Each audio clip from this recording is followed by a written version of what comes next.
என்ன பண்ணலாம், என்ன செய்யலாம், எப்படி இவனை இது பண்ணலாம். அனைவருக்கும் வணக்கம். இந்தியாவுக்கும் இந்தியர்களுக்கும் என்னுடைய வணக்கத்தை தெரிவித்துக் கொள்கிறேன். மன்வாய்ஸ் சப்ஸ்கிரைபர்லாம் எப்படி இருக்கீங்க? நல்லா இருக்கீங்களா? இன்றைய காணொலி என்னென்னு பார்த்தீங்கன்னா, இன்றைக்கு நடந்த தமிழக வெற்றி கழகம் 2வது தொடக்க விழா.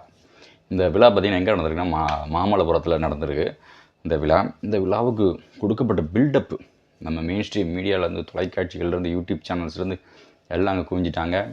அவங்களோட ரசிகர்கள், தொண்டர்கள் எல்லாருமே கட் அவுட்டு இதெல்லாம் பேனர்லாம் வச்சு ரொம்ப ஒரு மிகப்பெரிய உற்சாகமாக பில்டப். விஜய் அடுத்து என்ன பேசுகிறார், அந்த கட்சியில் புதுசாக யாரெல்லாம் இணைய போகிறா அப்படி நிறைய பேர் மற்ற கட்சிகள்லேருந்து வெளியே வந்தவங்க எல்லாருமே விஜய் கட்சியில் தான் இணைய போகிறாங்க. நிறைய சஸ்பென்ஸ் வச்சுருக்காங்க. ஏடிஎம்கேலேருந்து நிறைய பேர் போகிறாங்க, முன்னாள் அமைச்சர்கள்லாம் போகிறாங்க. விஜய் நிறைய விஷயங்கள் பேச போகிறாரு. எல்லோரும் பேசுனதுக்கு, தவறாக பேசுனதுக்கு நிறைய பேர் விமர்சனம் பண்ணாங்க விஜயெல்லாம்.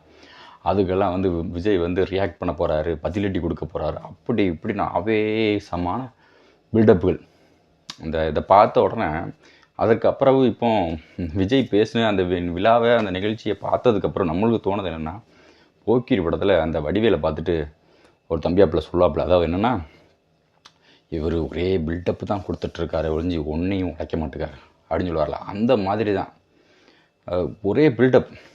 பட் விஜய் பேசின விஷயத்தை பார்த்திங்கன்னா, அந்த பில்டப்புக்கும் விஜய் பேசுனதுக்கும் ஏதாவது சம்மந்தம் இருந்துச்சுன்னு பார்த்தீங்கன்னா, இன்னொரு படத்தில் ஒரு காமெடி வருமே, கடைசி வரைக்கும் நீ பில்டப் தான் கொடுத்துட்ருப்பியா, நீ ஒன்றுமே பண்ண மாட்டியா அப்படிங்கிற மாதிரி விஜய் பேசின என்ன பண்ணலாம், என்ன செய்யலாம், எப்படி இவனை இது பண்ணலாம்.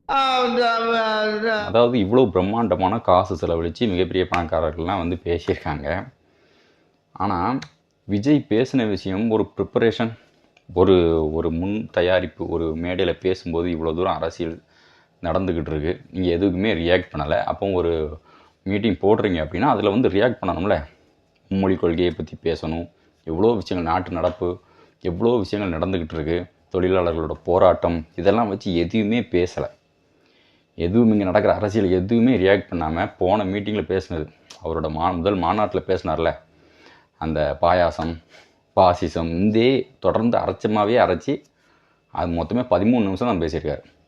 இதே ஒரு மீட்டிங்கில் ஒரு தேசிய கட்சிகளோ சரி, திராவிட கட்சிகளோ அவர்களோட பொதுக்கூட்டத்தில் கிட்டத்தட்ட தலைவர்கள் கிட்டத்தட்ட 1 மணி நேரத்துலேருந்து 1.5 மணி நேரம், 2 மணி நேரம்லாம் உரையாற்றுவாங்க.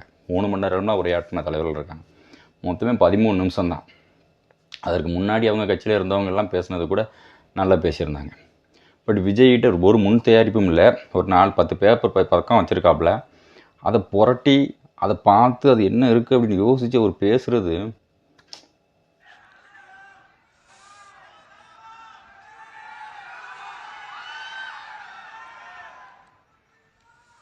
ஒரு மாற்றத்தை கொண்டு வரார் அப்படின்னு சிலர் நினச்சிட்டு இருப்பாங்கள்ல, அவங்களுக்கு கூட மிகப்பெரிய ஏமாற்றமாக இருந்திருக்கு இந்த விஜய் பேசின பேச்சு. ஒரு முன் தயாரிப்பு எதுவுமே வேண்டாமா, ஒரு ப்ரிப்பரேஷன் எதுவுமே வேண்டாமா.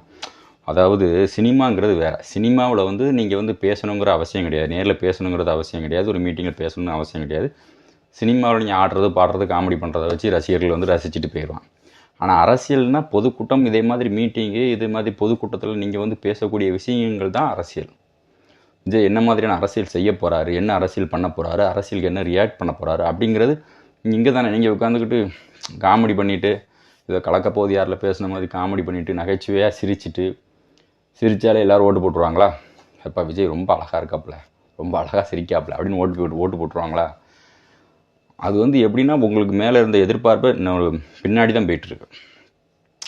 இப்போ உங்கள் கட்சியில் சேரணும்னு யோசிச்சுட்டு இருந்திருப்பாங்கள ஒரு சிலர், விஜயோட கட்சியில் போய் சேரணும், விஜய் கட்சியில். இந்த மீட்டிங்கை பார்த்ததுக்கப்புறவு அவங்க ஒரு ஸ்டெப் பேக் போயிடுவாங்க, பின்னாடி போயிடுவாங்க.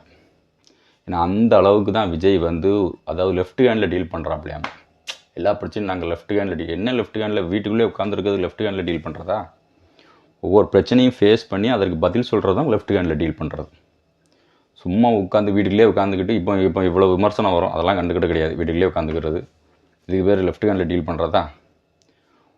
சரி, இங்கே வீட்டுக்குள்ளே இருங்க, ஆனால் ஒரு மாதத்துக்கு ஒரு வாட்டி எப்போமாவது போடுற மீட்டிங்லேயே அது பதில் கொடுக்கணும்ல. பத்திரிகையாளர் சந்திப்பு இல்லை, ஓகே ரைட்டு, அது கூட நம்ம சில சப்போர்ட் பண்ணியிருக்கோம். பத்திரிகையாளர் விஜயகாந்த், கேப்டன் விஜயகாந்தெல்லாம் நெகட்டிவாக பண்ணி விட்டாங்க. ஸோ அதெல்லாம் நம்ம இது பண்ண கிடையாது. ஆனால் இது மாதிரி ஒரு பொதுக்கூட்டத்தில் ஒரு ப்ரிப்ரேஷன் பண்ணி ஒரு மக்கள் மத்தியில் உங்கள் கூட்டம் இருக்காங்க, அவங்களுக்கு நீங்கள் என்ன மாதிரியான அரசியலை சொல்லிக் கொடுக்குறீங்க? ஸோ மிகப்பெரிய ஏமாற்றத்தை கொடுத்துருக்கு விஜயோட அரசியல். தொடர்ந்து விஜய் வந்து அவரோட ஆக்டிவிட்டீஸை சேஞ்ச் பண்ணலை அப்படின்னா மிகப்பெரிய ஏமாற்றத்தை வந்து தமிழக வெற்றி கழகம் தமிழக மக்களுக்கு கொடுக்கும் அப்படிங்கிற அந்த காணொலி வழியாக தெரிவித்துக் கொள்கிறேன். நன்றி. ஜெய்ஹிந்த்.